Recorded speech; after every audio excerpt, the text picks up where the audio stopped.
This is a lot of our film related stuff. You got Terminator, which you all may know. Of course, these are all Star Wars. We have things like your Harry Potters. This was the very first model kit I built. I liked it because this plane flies up vertically. So I was in school. Those days you had the lifted desk.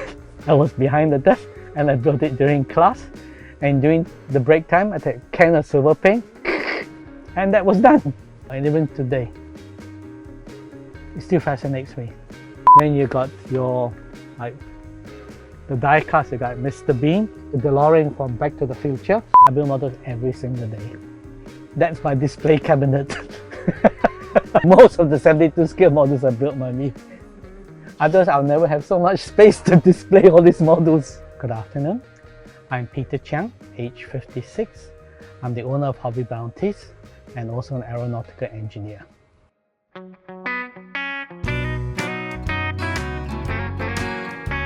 I started having an interest in this hobby at the age of 5 when my mother bought me my first airfix kit.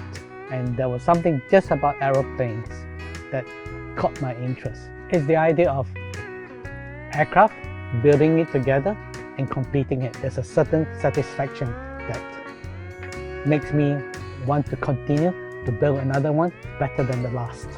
I've been building model kits most of my life. When I decided to double this thing, that was when Star Wars had just gone out of fashion. So I was in England and there was a shop opposite my guardian's home in Whitstable and they were clearing out all the Star Wars kits. So I borrowed £106 from my guardian to buy this model, and suddenly I realized there was a market. I was doing this as a hobby. The original plan of this was going to be my retirement job. One of the local airfix distributors, Yo Sing Tek, basically was giving up the airfix business because he died.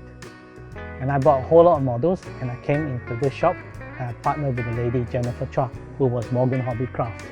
And that's from 1986, and the partnership lasted until she retired about 15 years ago. When she retired, this became my home, became my business to run. So we had to try to turn it around.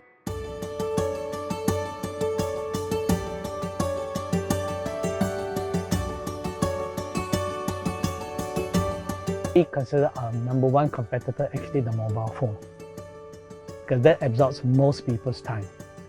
We go around to schools to teach for those who are interested. The satisfaction is always in building and completing. That's when they'll try the second model. So we organize events. We actually used to have a gathering for the modelers.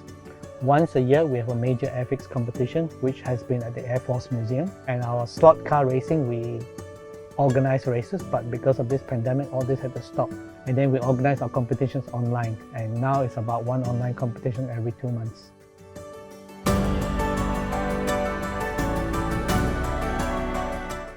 Because this one develops your motor skills, how to use your hands, how to read a technical drawing, and how to build.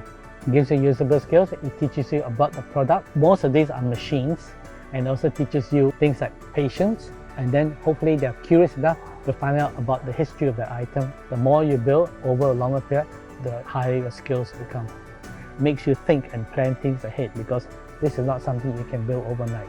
If you build a train diorama, you're talking at least 6 months. And that's why I think this is something that's good for children to go and do. And if anyone, the school's interested, they can always contact us and we'll come around and talk to you.